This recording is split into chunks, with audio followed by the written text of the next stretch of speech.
Today we are taking a closer look at this electric suction cups. I did receive it as a gift, so let me show you what comes in a box, how to use it, and share my overall thoughts about it. Here's everything that was included in the box. We have a carrying case, we have user manual, and 2 electric suction cups. This is how they look. They're pretty big. We have 4 batteries, so I already placed 2 here. And we have 2 extras, 2 USB Type-C charging cables to charge our batteries.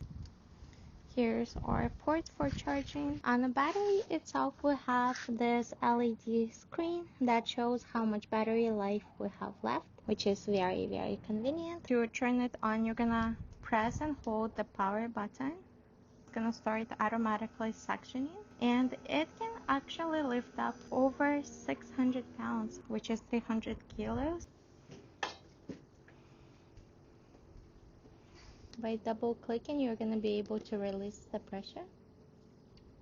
It has very, very soft rubber around it. It is very nice. It is very good quality. The suction is so strong that you cannot literally pull it off. When putting it back in case, make sure that one is looking down and one is looking up. And right here we have space for batteries on both sides of this suction cup. Overall, I think these suction cups are absolutely amazing. We loved the quality of it. The build and everything is very, very nice. Very nice gift for a handyman. Really like it. Totally recommend it.